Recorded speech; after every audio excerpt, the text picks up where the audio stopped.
La fe de la que habla la Escritura es una fe que te lleva aún a confesar a Cristo en medio de la muerte.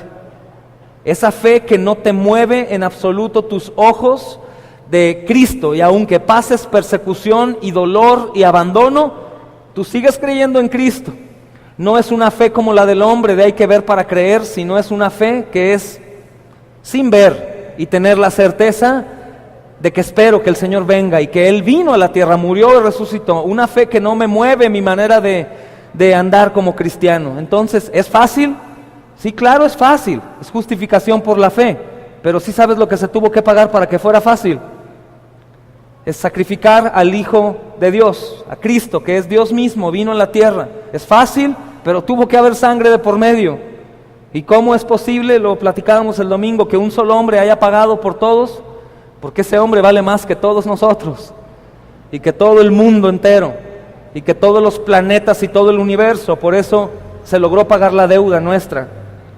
Glorificado sea el Señor. Entonces, el apóstol Pablo le dice a los romanos: ey, tranquilos, Él ya hizo el sacrificio, Él ya pagó, Él ya hizo todo absolutamente. Tú no tienes que hacer esos rituales, ya no es necesario. No te preocupes por la carne que comes, cómela. A Pedro se le dijo: tú mata y come de lo que haya, nada es inmundo. Obviamente el apóstol Pablo no era un carismático cristiano como los de hoy en día, que exhortan a que peques, al cabo ya Cristo ya pagó. Tú sigue pecando, no hay problema. Fumas, tú fuma, tú toma, ay, no hay problema, hombre, ya Cristo ya pagó, eso ya no vale, no. La realidad no es esa. Lo que el apóstol Pablo está diciendo: ya nada es inmundo, tú puedes hacer todo, mas no todo te es bueno, no todo te conviene. Obviamente el cristiano verdadero no va a querer estar dañando el cuerpo, que es templo del Espíritu Santo. Obviamente el cristiano verdadero puede comer carne, y carne de puerco, y aún en el viernes de la cuaresma y todo eso, pero obviamente pues no comas tanta porque te hace daño, y todo con cuidado, porque algo que ya no es malo se puede convertir en malo. Y en pecado también el exceso. Todo es permitido, mas no te dice peca también porque ya te es permitido. No. Tiene que haber un discernimiento en el cristiano, y por amor al Señor hacer las cosas que saben que son de bien, no de mal. Es como, por ejemplo, los músicos.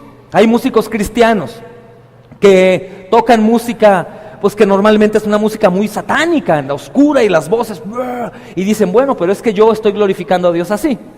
Y dices: bueno, pues habiendo tanta música que a lo mejor no ofende o no tiene una raíz oscura, no porque ya nada es inmundo, tú vas a practicar la inmundicia. Y es como algo lógico, ¿no? En este tiempo, la iglesia, platicábamos el domingo, con poco recurso, y sobre todo en Jerusalén, ellos iban a los lugares en donde se sacrificaban animales a los dioses paganos. Entonces la carne pues la desechaban, mataban un animal y ahí la echaban, no había refrigerador, ese día se tenía que consumir. Entonces ellos iban y compraban carne, y los judíos cristianos decían: no, ¿cómo carne de un sacrificio? Por tanto los gentiles cristianos les decían: pero espérame, ya el Señor ya ha limpiado todo, come carne, que para eso es. Es más, lo veían de un lado más de bendición, decían: el Señor permitió que ahí mataran a este corderito para echárnoslo. Y no lo veían con el lado pecaminoso. El judío sufría mucho, y hoy en día sigue pasando lo mismo. Hay gente cristiana que trae esas raíces judías por una mala teología o una confusión de algún predicador que les enseñó, y viven como judíos, se sienten judíos y hasta se llaman rabí entre ellos.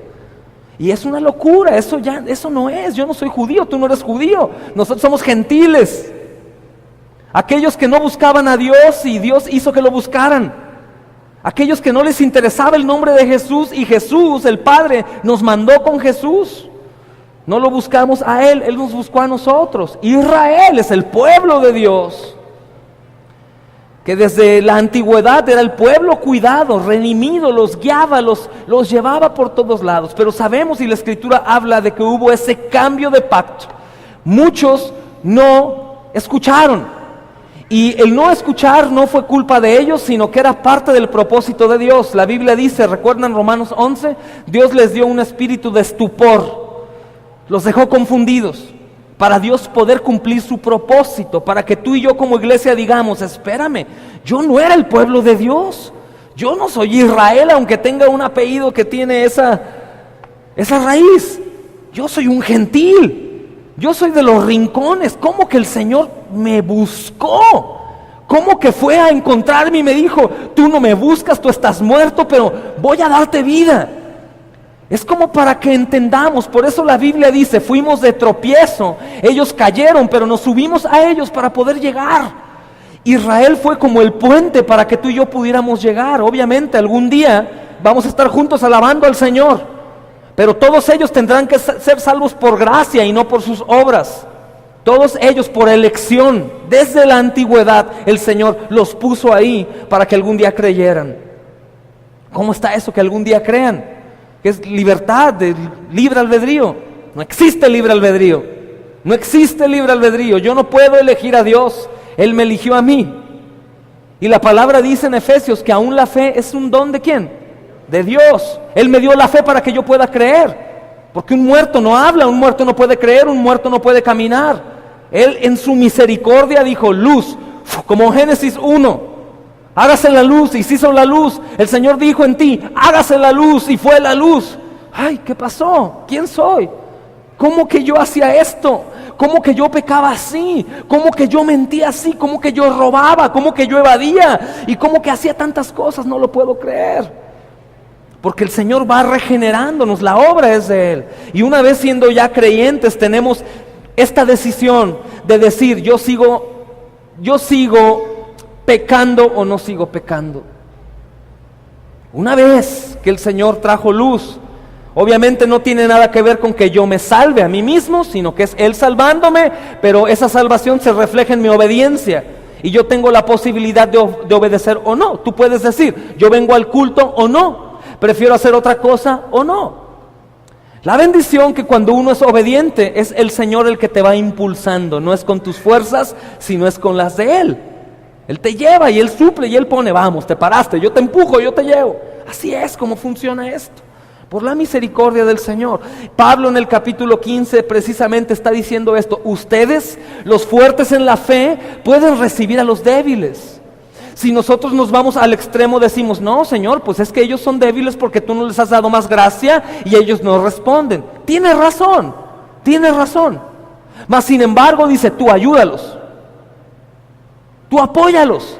Tú levántalos. Ellos están padeciendo por una mala doctrina, porque tienen temor, no están seguros de su salvación. Todo lo ven malo, todo es satánico, no quieren tocar nada. Ayúdalos. Ayúdalos, son débiles. Ellos no saben que mi sangre ha limpiado absolutamente todo lo inmundo. Ellos no saben que la sangre de Jesús desvanece completamente todo pecado. Y el apóstol Pablo está hablando de esto. Obviamente es el Espíritu Santo hablando a través de él. ¡Hey, fuertes! Pablo se consideraba un fuerte. Fuertes, ayuden.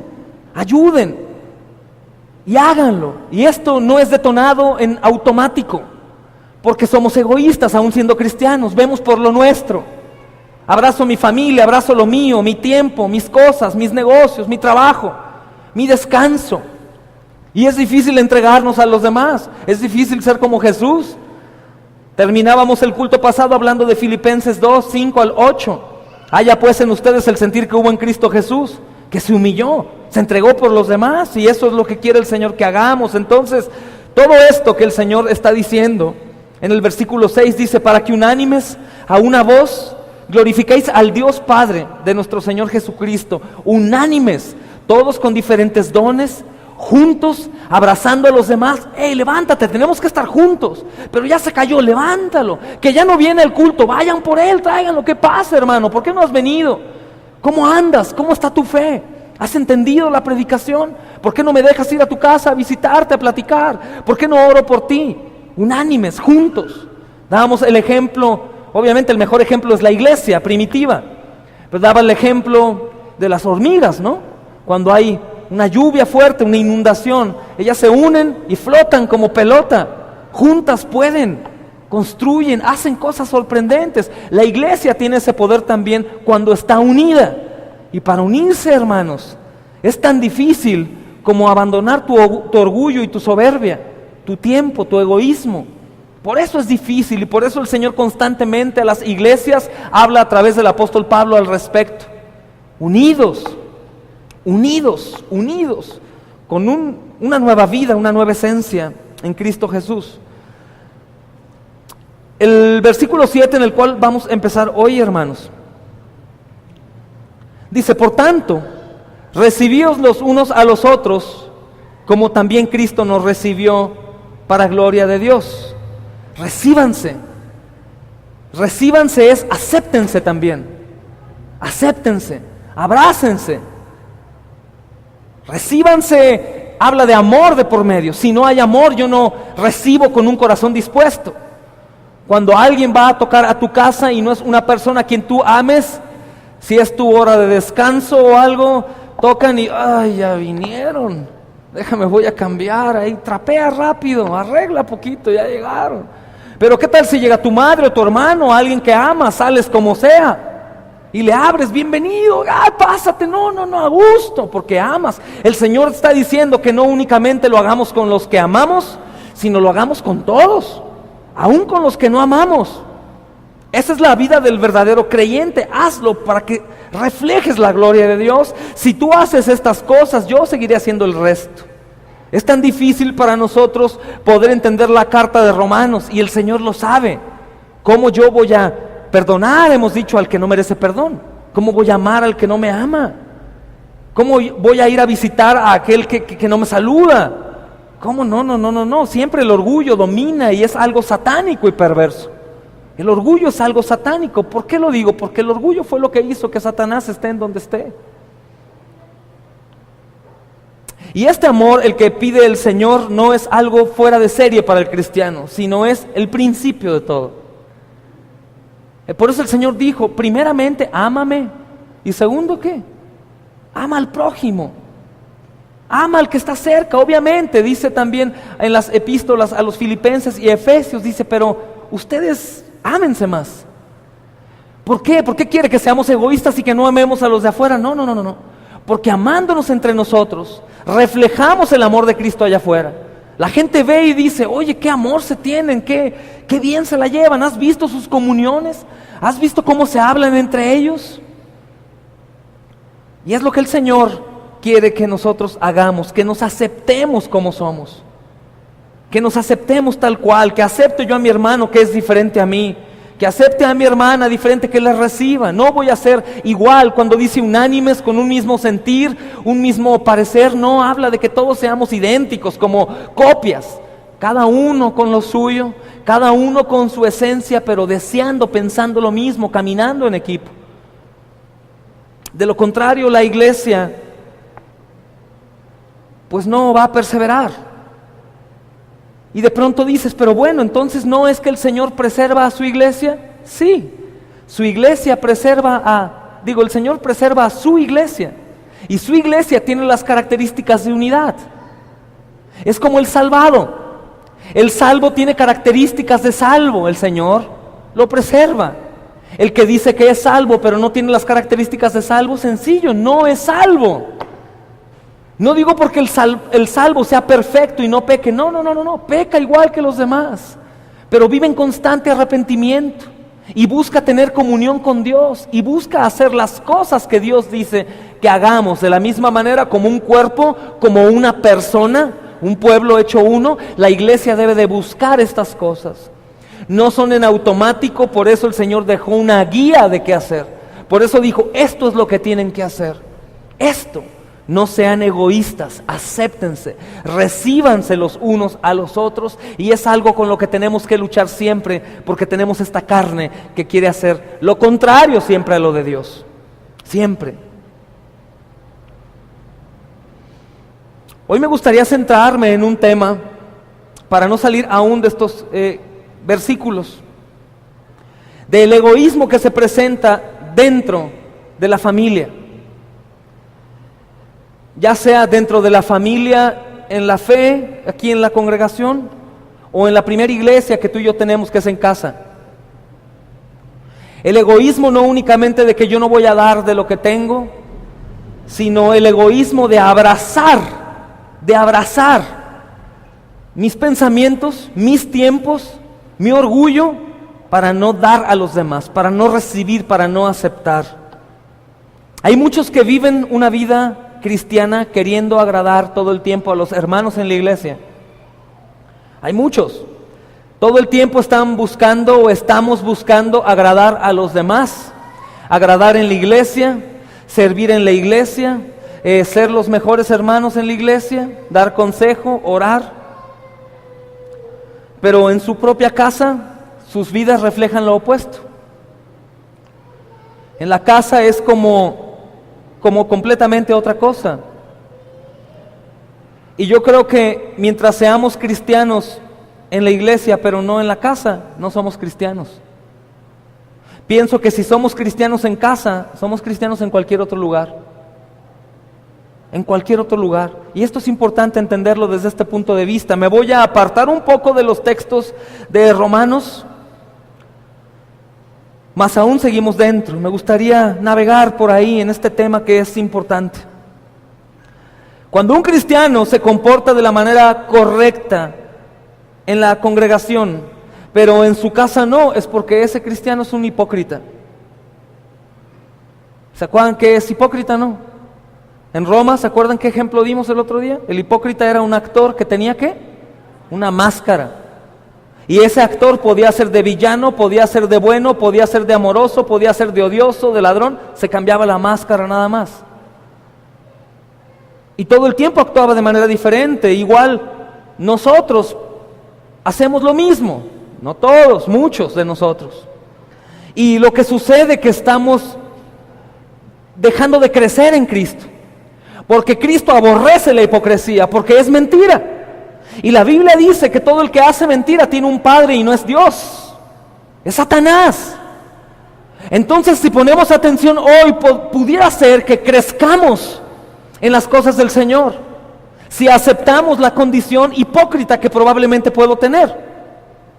Y pudiera ser que como me aparto un poco del pecado y lo reconozco y lo confieso, el Señor me perdone y avance un eslabón más, un escalón más. Y tiene mucho que ver porque el apóstol Pablo está hablando de ser unidos, estar unánimes, a una voz, glorificar a Dios. Y está hablando obviamente de la iglesia, pero quiero decirte que tu casa, hermano, es una iglesia. Quiero decirte, hermano, hombre, que tú eres el pastor de tu casa. Quiero decirte, hermana, que tú eres quien sostiene y quien lleva la parte espiritual con sabiduría, guiando a los hijos, sosteniendo al esposo. La mujer tiene gran parte en el ministerio de la casa. Gran parte, aunque el hombre es quien gobierna. Cuando un pueblo se rebela contra el gobierno puede gobernar bien. No. El pueblo tiene que estar junto con el gobierno y el gobierno junto con el pueblo para que el país o el lugar que está gobernando prospere. Claro que en México eso no lo hemos visto, creo que jamás. Pero es lo que falta, y en casa también es lo que en ocasiones falta. Por eso es que podemos agregar cómo el hogar cristiano es parte del cuerpo de Cristo.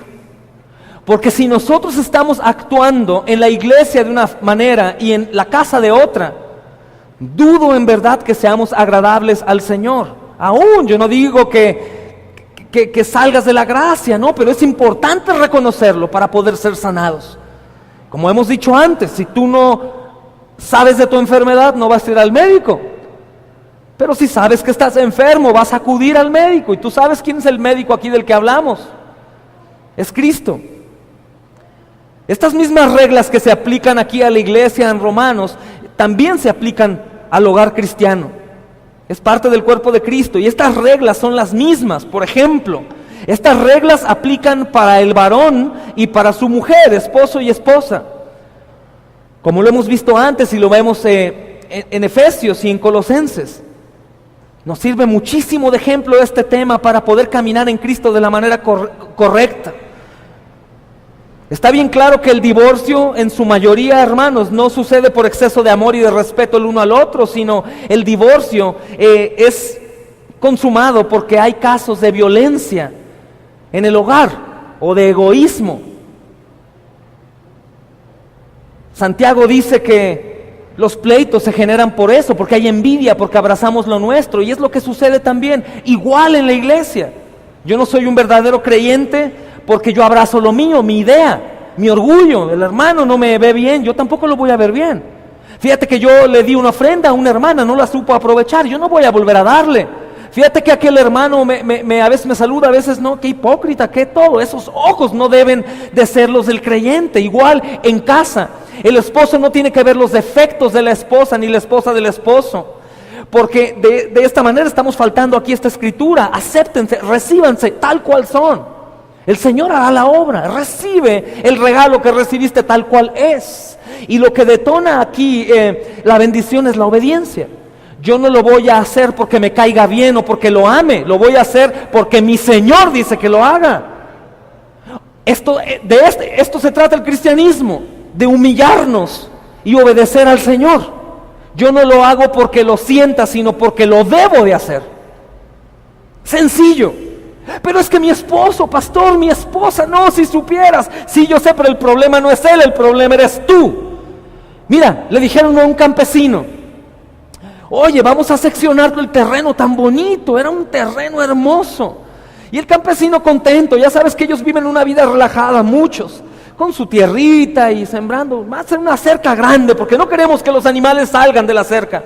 Está bien, pero vamos a arruinar la vista. Y el campesino seguía ahí trabajando. ¿Cómo que la vista? Sí, pues imagínate las rejas ahí y la vista se pierde. No, usted no se preocupe. Yo siembro, mis milpas crecen y tapan la reja y yo lo que veo son milpas, no la reja. Y pasa lo mismo. Si yo tengo a Cristo enfrente y veo que yo tengo que obedecer a mi Señor, lo que hay atrás a mí no me importa. Quiero decirte que me estoy predicando a mí también hoy. Y esa es la visión que debemos de tener. A mí no me importa la situación en la congregación. Yo no voy a ir a ver quién me cae bien y quién me sirve y quién da. Yo voy a ir a servir. Yo voy a ir a darme. Yo voy a aceptar la palabra. Yo voy a creer que el Señor habla a través del hombre que aquí se para a hablar. Yo voy a aprender a ser obediente. Yo voy a confesar mi pecado, a reconocer, y no importa en medio culto voltear y decirle a mi vecino: ¿sabes qué? Te pido perdón. ¿Sabes cuántas veces te he maldecido o te he querido matar aquí en mi mente? Pero quiero ser libre, quiero confesar, no he sido obediente con el Señor. Este tema en Romanos 15 aplica perfectamente bien a la iglesia, porque si tú no recibes bien a tu esposa, a tu esposo, a tus hijos, a tus hermanos de familia de sangre, mucho menos a los de la iglesia, mi amado. Somos extraños, somos extraños. ¿Por qué hay pleitos? ¿Por qué hay problemas? ¿Por qué hay divorcios? ¿Por qué hay separaciones entre la iglesia? Por envidia, por orgullo, por soberbia, por vanidad, por falta de generosidad, por falta de humillación, por falta de parecernos a Jesús. Esto es muy bueno, tómalo como una exhortación amorosa de parte de Dios, no como un regaño. El matrimonio cristiano debe mostrar las reglas de amor establecidas por nuestro Señor, las cuales debe buscar por su propio bien y por el bien de su cónyuge. Escucha, si tú tienes la idea de que es el Señor haciendo completamente toda la obra, estás bien. Pero si tú eres de la idea que como hace toda la obra, tú no eres responsable de tus actos, estás completamente mal. Él es el soberano. Él es el Señor de la salvación. Él es el que nos lava. Él es el que nos pule. Pero ¿qué crees? Tú entras, tú buscas obedecer. Tú vas en pos de Él. Ahorita platicaba el domingo, hay dos doctrinas horribles que están llegando al punto de la herejía. El arminiano, que hemos platicado, pero algunos a lo mejor aquí no han escuchado, que dice que por la oración se hace salvo y que por sus buenas obras también. O que piensa que por la gracia es salvo, pero que si hace algo malo pierde la salvación. Es una herejía, porque la sangre de Cristo no se puede lavar, mis amados. Y la otra es el hipercalvinista, que dice que Dios es soberano y hace todo, y tú siéntate, espérate a que Dios haga la obra. Entonces no hago nada, no lo sigo, no lo busco, no me arrepiento, no nada. Él va a hacer en ti la obra. Entonces, ¿qué pasa con los hermanos que están en pecado? La Biblia dice que los exhorte para que ellos caigan al arrepentimiento. No, el Señor va a obrar en su tiempo. ¿Sabes cómo obra el Señor, mi amado? Con la palabra. ¿Sabes cómo Cristo levantó a los muertos? Con su palabra. ¿Sabes cómo le dio pies al cojo? Con su palabra. Ojos al ciego, con su palabra. El hombre responde a la palabra de Dios.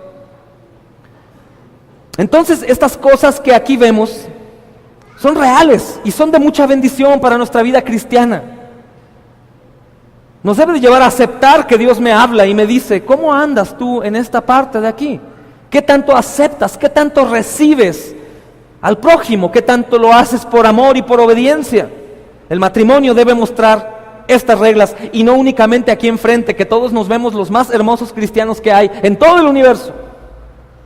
Hasta nos cogemos de la mano y nos besamos y nos abrazamos y llegamos aquí. Pero probablemente al subirnos al coche empieza la guerra. O llegando a casa también. Y ahí ya no somos cristianos. Es como una iglesia decía. Llega un pastor hermoso, predicaba, tremendo. El Señor lo usaba y hizo que todos lloraran. Entonces termina y le dice a la iglesia, pastor, ¿puede ser nuestro pastor? Quédate aquí a pastorear. ¿Cómo te atreves? Ve y pregúntale a mi esposa a ver si es cierto que soy este siervo que tú estás viendo hoy. Porque siempre las apariencias nos pueden engañar. Esa apariencia es por hipocresía y la hipocresía nos puede llevar a un lugar equivocado. Y dices, pero bueno, no que no soy salvo por obras, soy salvo por gracia. Claro, la gracia se refleja en la obediencia. La gracia se refleja en querer obedecer al Señor. Por eso dicen, desgraciado a una persona que no da una nada más. No tienes gracia, haces todo mal. Siempre buscas el mal, siempre la desobediencia. Y la gracia nos impulsa a eso. Y es como decir, ¿qué trabajo? Yo no puedo con esta carga, pero voy con Cristo a quitarme mi carga y dejarla. Al ir es el que nos recibe. El que nos ayuda a ir y hacer todo eso. Tengo que ceder, tengo que huir a Cristo. El matrimonio detona en verdad la obediencia del cristiano. Es ahí donde nuestro cristianismo se ve reflejado. Y por eso dice Efesios, un texto lo debes de recordar siempre. Nos dice mucho para la mujer. Efesios 5:22. Esposas, sométase a sus propios esposos como al Señor. Esposas, sométanse a sus esposos como al Señor. El Señor dice, si tú no te sometes a tu esposo, hijita mía, por eso no me obedeces a mí, por eso no te sometes a tu Dios. Porque en otro ejemplo habla del amor y dice, si tú no amas al que tienes enfrente, que tocas, ¿cómo me amas a mí si nunca me has visto? Sométete a tu esposo como al Señor. ¿Por qué le da esta tarea tan difícil a la mujer? El Señor sabe que es difícil para ustedes, hermanas. El Señor sabe que Eva heredó una actitud dominante. El Señor sabe que Eva heredó mucho orgullo, mucha soberbia, mucho control, como las leonas. El Señor sabe esto y por eso exige esa muerte. Morir a ti, morir a tus deseos. Sométete. Y si lo pide porque sabe que tienes la sabiduría para poderlo hacer. Por eso el proverbio dice, la mujer sabia, ¿qué hace? Y la mujer necia. ¿Y por qué no dice que el hombre puede edificar o destruir? Porque es la mujer la que está en medio sosteniendo, supervisando, criando a los hijos y sosteniendo a veces al tarugo que tiene por esposo. Haciéndolo sentir bien, haciéndolo sentir dominante. Yo no digo, y me dan ganas en mi carne, que tú, mujer, tienes que empezar para que el hombre responda. No, me dan ganas, lo acepto. Me gustaría decir, pues quieres que tu esposo sea un esposo que te ama como vaso frágil, sé tú primero para que él se enamore de ti. No, hermanos, tenemos que poner los dos en nuestra parte al mismo tiempo para que esto funcione. Es muy difícil hacerlo, pero si no lo hacemos, no somos cristianos. Yo no lo digo, lo dice la Biblia. Por eso ahí está el ayo, el por cual no somos los cristianos que queremos ser o que aparentamos ser en la mayoría de los casos. Porque mi hogar está mal, la raíz está mal, lo demás también está mal. Estas reglas aplican para nosotros. La iglesia, somos la iglesia. ¿Sí sabes que si tú estás en tu casa con 2 o 3, eres iglesia? El Señor ahí está. La iglesia es un cuerpo que es usado por el Espíritu Santo. Entonces, cuando nosotros nos separamos, cada uno en su casa, hay una iglesia ahí. Y tenemos que hacerlo. Mujeres, sométanse a sus esposos. Y aquí muchos hermanos pueden decir, ya ves, ponte aquí, sométase aquí. No, espérame. Efesios 5:22 5:25 dice: esposos, amen a sus esposas, así como Cristo amó a la iglesia y se entregó a sí mismo por ella. ¿Qué hizo Jesús? Murió. ¿La iglesia lo amaba? No, decía que lo amaban, lo traicionaron, lo dejaron solo. ¿Tengo que esperarme a que mi esposa me ame para yo amarla como Cristo amó a la iglesia? No, pero es mala, me pega a mi esposa. Tú tienes que amarla como sea. A Jesús lo traicionaron, lo abandonaron, le hicieron daño, pero Él no dejó de amarnos, hermanos. Mi Señor murió por ti, por mí, siendo los peores miserables. Y eso es lo que tenemos que entender para que de ahí salga todo lo demás. Si desobedecemos esto, estamos perdidos. Yo sé que hoy en día por necesidad la esposa trabaja también y están económicamente iguales o uno más que otro, y sin darte cuenta, mi amada hermana, comienzas a tener una actitud dominante porque el dinero mueve, es otro Dios. Y de pronto el hombre se siente mal y ya sabe que depende de la esposa, en muchos casos, no en todos. Y ahí está el problema, sin darte cuenta empieza a dominar la mujer por ahí. A ver, órale, a ver, deshazme. Y ahí ves a los hermanos haciendo cosas que antes no hacían porque se sienten mal y tienen que hacer algo. Ahora ya nada más falta que tengan pecho con leche para amamantar también. Pero sucede, porque se pierde el orden. El trabajo no debería de influir en esa parte, más yo le digo a las jóvenes, como dice el hermano Paul Washer, tú quieres ser doctora y cirujana y todo, sí, ¿cuánto tiempo te llevas en trabajar, en estudiar como doctora esa carrera? ¿Cuánto tiempo crees que trabaja un cirujano plástico? ¿Cuántas horas vas a estar en el hospital metida? ¿A qué horas vas a atender a tus hijos y a tu esposo? Y tú puedes decidir si eres la mejor cirujana plástica, hermanita, quédate soltera mejor. Porque si no vamos a fallar al llamado del Señor, entregarnos. La mujer se salva, ¿qué? Criando a sus hijos. No porque esas obras le salven, sino se manifiesta ahí la gracia. Y son cosas bien tremendas. La iglesia se ha apartado mucho de la palabra. Y amoldamos la palabra a nosotros. Como mejor me queda. Como más me conviene. Y digo, ay, a mi Señor eso no le importa. La palabra es lo que da vida. Si te preguntas, ¿y por qué me esfuerzo tanto? ¿Y por qué quiero ser más cristiano? Empieza por la raíz, empieza por tu casa. Comienza a preocuparte por obedecer al Señor, por aceptar a tu esposa como es, a tus hijos como son, a tu esposo como es también. Y comenzar a obedecer al Señor, no a tu esposo, mi hermana, no a tu esposa, mi hermano, al Señor. Obedeces al Señor, lo demás sale bien. Esposos, amen a sus esposas así como Cristo amó a la iglesia y se entregó a sí mismo por ella. En ambos textos, los intereses de la esposa y del esposo han sido puestos a un lado. No es lo que tú quieres, mi hermano. No es lo que tú quieres, hermana. Es lo que Dios dice. Es lo que Dios dice. Obviamente es un mensaje muy chocante. Muy chocante, y más si estás en la condición contraria a esto. ¿A poco tiene que ser así? Yo no creo. Pues ¿qué no dice Efesios que todos somos iguales? Que mujer y hombre, y romano, judío, gentil. Hermanos, habla de la salvación, no habla de ministerio. Porque es lo primero que el arminiano dice cuando hay mujeres pastoras.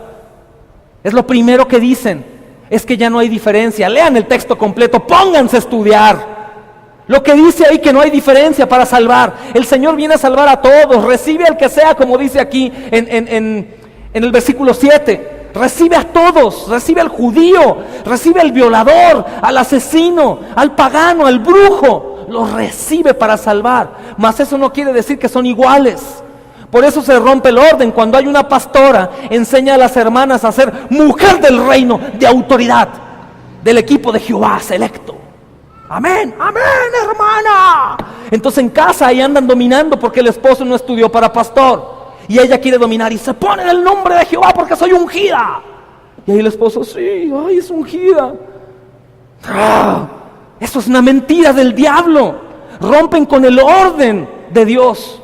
Yo no digo que la mujer sea miserable y que sea así como callada y como las traían en ese tiempo. Sino que la mujer tiene que comportarse como Dios dice. Muchas hermanas, yo les decía el otro día en una reunión, y les preguntaba, ¿tú puedes tratar a un gato como perro? Sí puedes, ¿verdad? Pero va a haber algo ahí. Tú puedes tratar a una mujer que actúa como un león, como una cachorrita. No se puede. Entonces, ¿por qué dice, traten a las mujeres como vaso más frágil? En ese entonces las mujeres sufrían mucho acoso, sufrían mucha violencia, y eran mujeres que estaban sometidas a la palabra, eran religiosas, se sujetaban a Dios, y el esposo llegaba bárbaro a querer dañar y hacerle. La mujer no valía casi nada, hermanas. Y por eso les dice, ey, trata a la mujer como vaso frágil. Trata a la mujer como vaso frágil. Entonces muchas veces se complica porque la mujer pierde el orden, el esposo también empieza a ser como Túndar el bárbaro. ¿Y cómo la bajas de ahí? Señor, me pides que la trate como brazo frágil, pero parece una copa de hierro forjada de Luis XV. ¿Cómo lo hago? ¿Cómo la trato así? Entonces el Señor nos llama a esa obediencia, a que yo pueda amar a mi esposa, pero mi esposa también se deje dominar, se deje amar en amor, no con machismo. Sáquese para allá, láveme, ¿y a qué hora está la comida? Yo escucho hermanas que dicen, ya me tengo que ir, ¿por qué? Porque no le he servido de comer a mi esposo. Tampoco quiere que tengas más niños.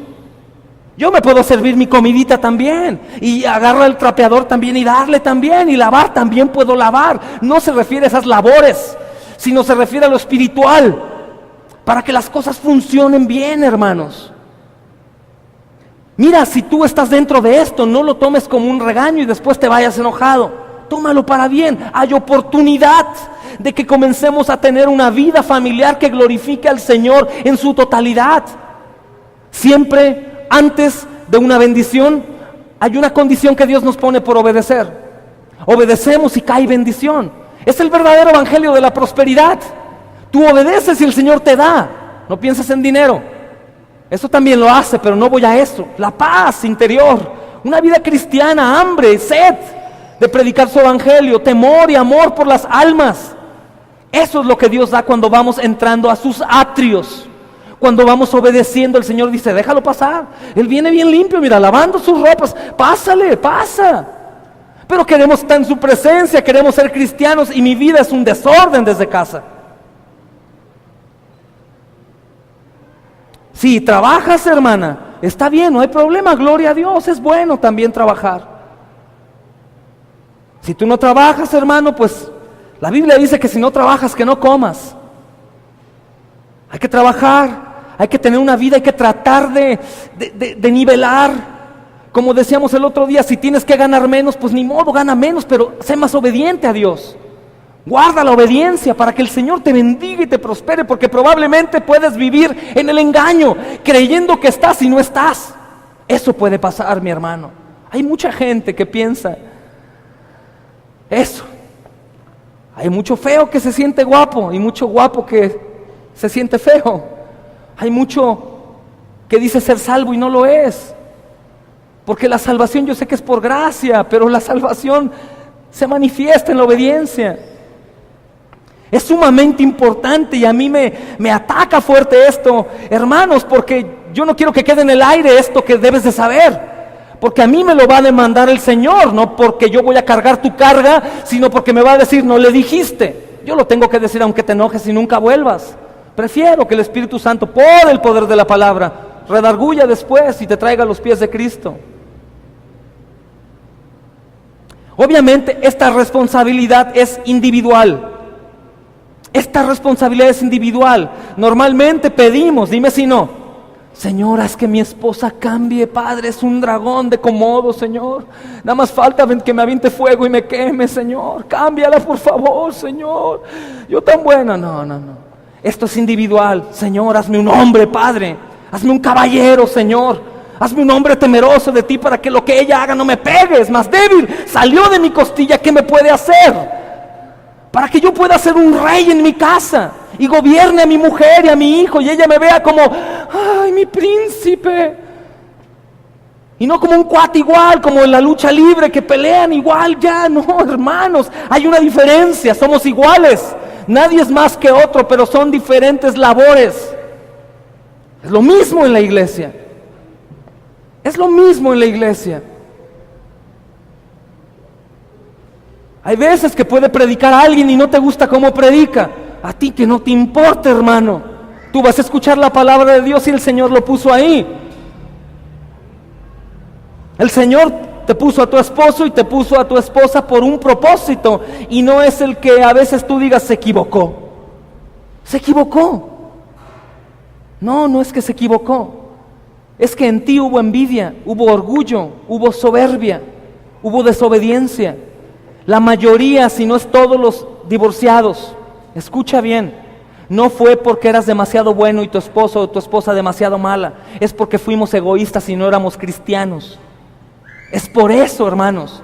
No es porque nos sobraba Cristo o porque había mucho amor y mucha obediencia. No, hubo orgullo, hubo soberbia, de ambas partes tal vez, pero hubo soberbia. Por eso la palabra dice a las mujeres hermanas y a los hombres: si te casas con un inconverso, no te separes de él. Tú sigue actuando como cristiana para que tu actitud contagie y convierta al incrédulo. Igual al hombre lo dice. Pero ¿cómo voy a vivir con un bulto así? El Señor dice: si tú amas como cristiano y sabes que esa persona va a ir al infierno si no le predicas el evangelio, tienes que temblar. Y tú eres el que está más cerca de él o de ella. Tienes que actuar como cristiano. Si la Biblia dice que va a ser salvo por tu actitud, ¿qué crees que vaya a pasar, mi amado hermano? Sencillo. Porque Dios no falla. Dios no falla. Y quiero decirte que esa no es tu cruz, ¿eh? La cruz habla de otra cosa, de muerte a la carne. Simplemente esa es la prueba que te tocó pasar a ti. Y la Biblia dice: pero Dios no manda una prueba que no pueda superar. No, no dice eso. La Biblia dice que juntamente con la prueba y la tentación, Él manda la salida, y la salida es Jesús. Antes de actuar como mundano, como el que era antes, me acuerdo de Jesús. Y lo veo todo el tiempo, yo lo puedo ver. Ahí mutilado en el monte Calavera. Yo lo imagino, hermanos, no veo su rostro, pero lo puedo imaginar. Puedo escuchar sus gemidos de hombre, porque no era Dios nada más.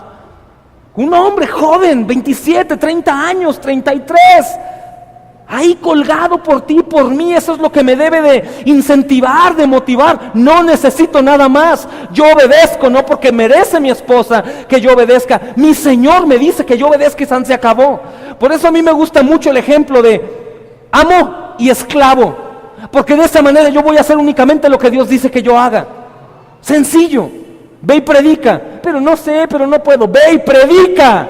No es saber si puedes, lo tienes que hacer. Si no te engañas a ti mismo, no amas al prójimo. Porque si tú no les predicas, van directamente al infierno. Pero ¿cómo? No, que no es por obras y que Él es el que nos salva, sí. Pero como decíamos el viernes, amados, a Dios le plació que las personas vengan a salvación. ¿Por qué? Por su palabra. Por su palabra predicada. Esta responsabilidad es individual. Yo me responsabilizo de lo mío, mi esposa de lo suyo, mis hijos de lo suyo, los hermanos de lo suyo. Dice Gálatas 6, 1 al 5. Digo, si dudas que estaba hablando de la Biblia, toda la Biblia dice eso.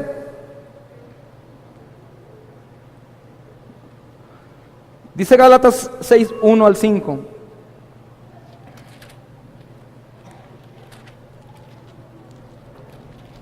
¿Ya están ahí conmigo? Hermanos, si alguno fuere sorprendido en alguna falta, vosotros que sois espirituales, restaurarle con espíritu de mansedumbre, considerándote a ti mismo, no sea que tú también seas tentado. Sobrellevad los unos las cargas de los otros y cumplid así la ley de Cristo, porque el que se cree ser algo, no siendo nada, a sí mismo se engaña. Así que cada uno someta a prueba su propia obra y entonces tendrá motivo de gloriarse solo respecto de sí mismo y no del otro, porque cada uno llevará su propia carga. Está como que se contradice. Dice que llevemos las cargas los unos de los otros, pero después dice aquí que cada uno lleve su carga. Hay dos diferencias ahí. Primeramente, la carga es recíbelo, acéptalo como es. Y si tú ves que está en constante pecado, ora por él, como si fueras tú mismo. Pero después aquí al final dice que cada uno lleva su carga. ¿Qué quiere decir? Cada uno va a dar cuentas por lo que está cargando. Mas si yo veo que mi esposa, mi esposo, mis hermanos están cargados de algo, son débiles en la fe, yo como espiritual voy a cargar su carga. No para pagar por él, sino para intentar que él no tenga que pagar por lo suyo. Yo voy a cargar su carga. Pero es que mi casa, pero es que mi situación, pero es que mi trabajo, eso no es pretexto para el Señor. Tú actúa como espiritual. Tú ama, tú perdona. Tú ora todo el tiempo. Da ejemplo de que vive Cristo en ti. Y no únicamente te imagines que vive Cristo en ti. No se está contradiciendo el texto. La Biblia no se contradice, al contrario. Sino que habla de dos cargas diferentes. La carga que yo veo que mi hermano tiene y por eso constantemente está en pecado, en indiferencia, en orgullo, en soberbia, en frialdad. Yo oro por él. Yo soy paciente con él. Yo doy ejemplo para él. Yo llevo esa carga, no importa lo que me esté diciendo, no importa la ofensa, no importa lo que me haga, no importa que me voltee la cara. Yo voy y lo voy a bendecir. ¿Por qué? Porque le voy a dar el ejemplo de cómo tiene que actuar. A fin de cuentas yo sé que él va a pagar por su pecado. Esto mismo lo dice Ezequiel 33, 8 y 9, ¿recuerdan? Si tú ves al impío que comete pecado y no vas y le dices, impío, arrepiéntete, el impío va a pagar por su pecado, pero su sangre te la voy a cobrar a ti. Ay, Señor, no, por favor. Pero si tú le dices al impío arrepiéntete, y el impío se arrepiente, él va a pagar, no se arrepiente, él va a pagar por su pecado, pero tú serás limpio. Tú serás limpio de haberle avisado. Tú serás limpio de no haber pecado por la culpa del otro. Pues me hizo pecar. O me pegó, yo le pegué. El tema aquí es muy similar en el texto de Romanos 15, donde el apóstol Pablo también les dice a los Gálatas que el creyente debe ayudar a su hermano a llevar sus cargas. Van de la mano. Tienen una concordancia. Y aquí el tema de las cargas se refiere a debilidades del hermano. Esto incluye diferentes pruebas y tentaciones.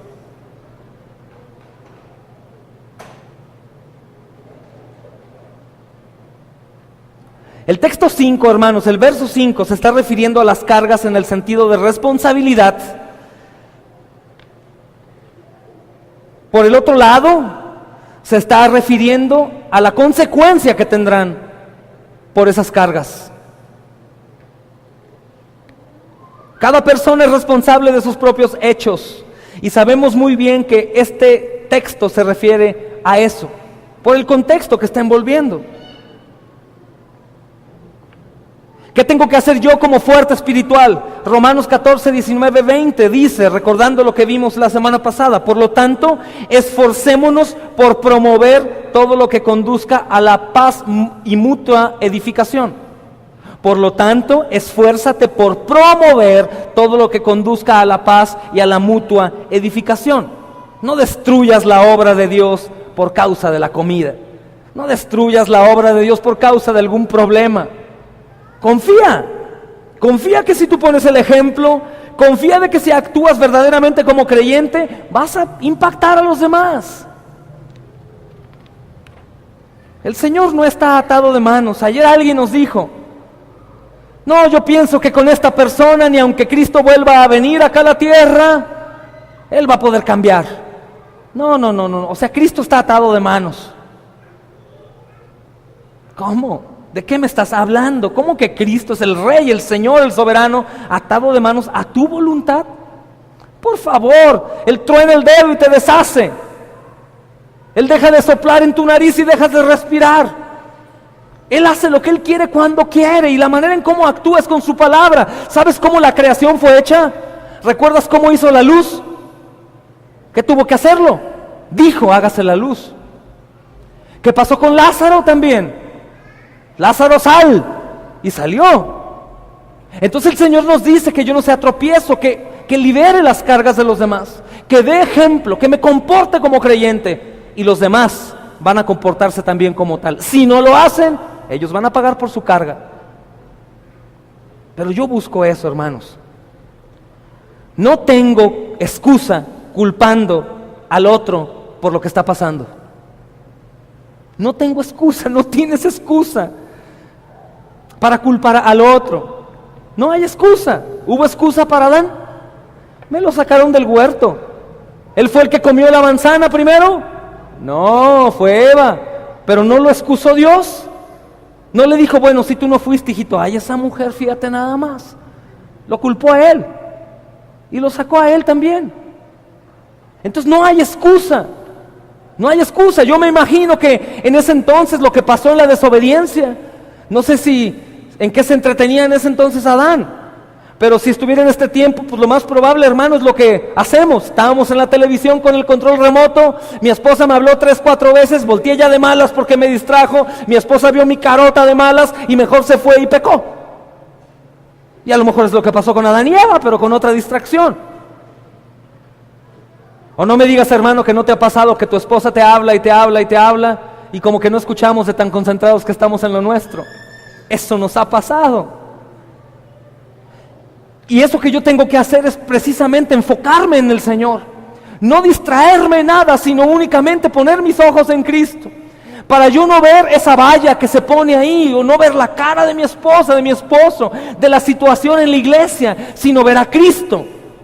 Yo veo a Cristo, veo su rostro hermoso, aunque no conozco, lo imagino al Señor sonriendo y no me importa lo que pase. Por eso hay hermanos tan espirituales, tan hermosos, que ves como que diario están de buenas. Es que son muy bendecidos, Dios les dio una vida muy bonita. No, hermanos, a lo mejor pasan una vida peor que la tuya y la mía. Tenemos unos hermanos que amamos, que vamos a orar al final por ellos. Francis y Ernesto están en Brasil de misioneros. Es lo más probable que nos estén viendo. Y Francis, tú la ves sonriendo todo el tiempo, y el pastor Ernesto también, gozosos, y oran y lloran por las almas, y están completamente entrados en el Señor. Deben de tener una vida muy buena siempre, es que Dios los bendijo económicamente bien. No, hermanos, hace pocos años perdieron a su hijo de repente, de 17 años. De la nada, una noche estaba bien, y a las 2 horas ya se había muerto de un ataque fulminante en su cabeza. Y ellos viven con los ojos en Cristo. No digo que no sufrieron, pero sobrellevaron la carga el uno del otro, obedeciendo al Señor, abrazándose entre ellos, siendo obedientes. No es tan agradable que el Señor te diga, vete a Brasil a misionar. No, y luego mis cosas, y luego mi casa, y luego mi coche, y luego mi negocio, y luego... Es lo mismo sucede al llamado de Dios a la obediencia. Hermanos, ámense los unos a los otros. Sirvan como yo serví. Esposo, ama a tu esposa. Mujer, sométete a él. Siempre hay pretextos para decirle a Dios, espérame tantito, tengo cosas más importantes. Es que si yo no iba a esta reunión, si yo no iba a mi trabajo hoy, si yo no hacía esto, Señor, no, pues me corrían. ¿Quién te dio el trabajo? ¿Quién te da la salud? ¿Quién te da todo? No hay pretextos para decirle al Señor, no puedo. Todo lo que tienes ha sido por Él, aún tus habilidades, aún tu sabiduría. Todo lo que tienes proviene de Él. No le podemos decir al Señor que no. Eso es lo que nos frena a ser verdaderos cristianos o no. La obediencia, hermanos. Eso es. Y no culpar al resto, no culpar a Dios, sino culparte a ti. Por eso el Señor dice, haya pues el sentir que hubo en Cristo Jesús. ¿Tú crees que Cristo no tenía cosas que hacer? Por supuesto, pero dejó de hacer para darse en servicio a los demás. Para darse, a eso vino precisamente, a darse a los demás. El creyente debe buscar edificar a otros, servir a otros. Esa es la vida. Yo sirvo a mi esposa, aunque no lo merezca. Mi actitud la va a hacer cambiar. Igual a mi esposo, yo me someto a él, aunque no es ni un caballero, que digamos. Y a lo mejor es vicioso, a lo mejor es no sé, roba o miente o es hipócrita o es lo que sea. Yo tengo que soportarlo, creyendo que el Señor va a hacer la obra. Yo no voy a llevar su carga al momento que el Señor venga, yo voy a llevar la mía, pero yo puedo atenuar su carga no siendo de tropiezo, como en la iglesia también. Es una ley que no cambia. Gálatas 6, 6-10.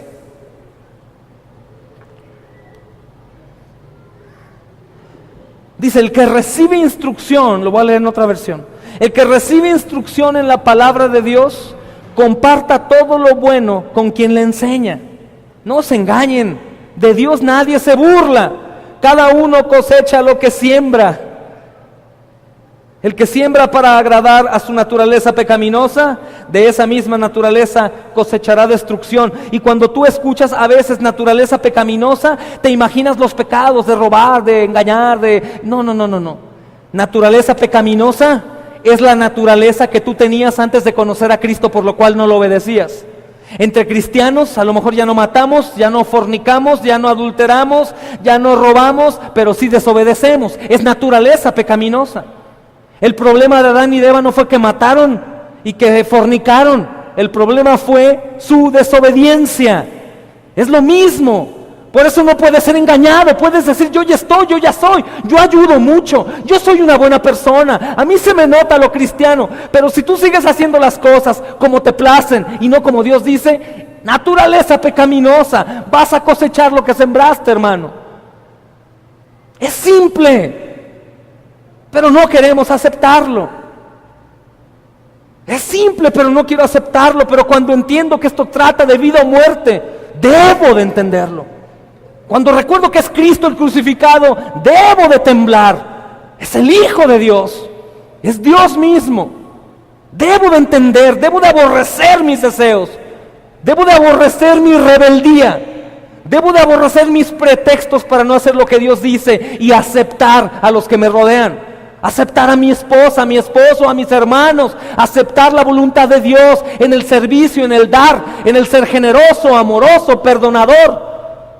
Aunque no quieras, lo tienes que hacer, porque Él es el Señor. Aunque no queramos, lo tenemos que hacer. Ahí se va a manifestar si en verdad somos hijos de Dios o no lo somos. En la obediencia, no en tu vida aparentemente limpia, no en tu sonrisa y en tu oración y en tu quebrantamiento. No que si cantas más fuerte que otro en la alabanza, no si ofrendas más o menos, no si vas a hacer cosas para el Señor a oscuras. Esas son obras que todo cristiano tiene que hacer por amor a Dios. Pero la desobediencia puede estar muy diluido, casi ni se ve. Pero cuando vemos este tipo de textos y no los obedecemos, ahí está el problema. Estoy abrazando mi naturaleza pecaminosa. El Señor dice que nos congreguemos los domingos, que festejemos su resurrección. Nos tenemos que congregar los domingos y festejar su resurrección. Dice que vayamos con los enfermos y con los necesitados. Voy con el enfermo y el necesitado. Qué flojera, lo tengo que hacer. El Señor me lo dice. Tengo que servir a los demás, tengo que orar por los demás, tengo que perdonar, tengo que amar, tengo que soportar a los que tienen una cara de enojados o de hipócritas o de faltos de amor. Lo tengo que hacer, hermanos. Cristo me lo dice. No es por lo que yo piense o diga o quiera hacer, sino es por lo que el Señor ha ordenado.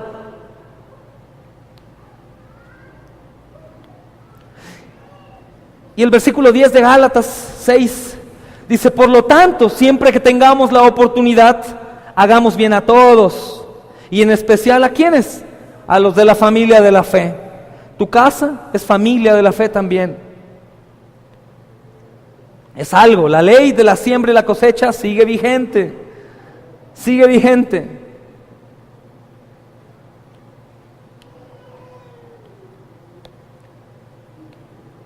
Mira que mis hijos traen ahorita la actividad de sembrar por Talita Kumi, está ahí huerto, entonces ellos siembran.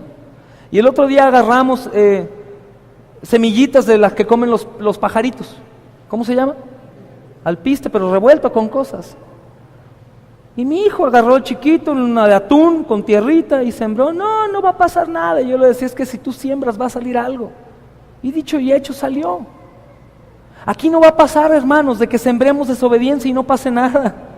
Va a pasar. Aquí no va a ser de que por la bondad y el amor de Dios nos va a exentar y va a decir, no te preocupes, hijito, desobedeciste, pero porque no sabías. Yo te amo, no hay problema. Al cabo lo que hacías no era tan malo. Simplemente no te sometías a tu esposo. Simplemente no amabas a tu esposa. Simplemente, hijito, no obedecías a tu papá. Simplemente no huías de las pasiones juveniles, mis jóvenes. no pasa nada, eras bueno. No, hermanos, tú sembraste desobediencia, vas a acarrear condenación. Créelo, eso es el Evangelio, eso es el Evangelio, es Cristo viviendo una vida sin pecado, poniendo el ejemplo, recordando que es Dios mismo, el Hijo de Dios, diciéndote hay un límite, no excedas, porque mi gracia no va a entrar ahí una vez que tú conoces. Entrará mi justicia, y Él es sumamente justo, y no va a pasar el examen Él por alguien que sin diligencia y por pereza no estudió para pasarlo. Tú y yo estamos obligados, y deja tú de la consecuencia, hermanos, del egoísmo de no pensar en nuestro Señor. Eso es lo que me impulsa a mí. A mí no me impulsa el no ir al infierno. No voy a obedecer, voy a ir al infierno. No. Imagina a Cristo crucificado. Eso es más que suficiente para obedecer y para someternos a Dios. No hay otra cosa que pueda impulsarme. Si a ti lo que te lleva a obedecer es el infierno, pues hermano, estás muy lejos de Jesús. Muy lejos de Jesús. Es Jesús mismo el que nos debe de impulsar. Si es que tenemos vida en este corazón perverso. Entonces está más que claro que esta porción tan pequeña del versículo 7, de llevar las cargas unos de otros, culmina en la propia ley de la siembra y la cosecha.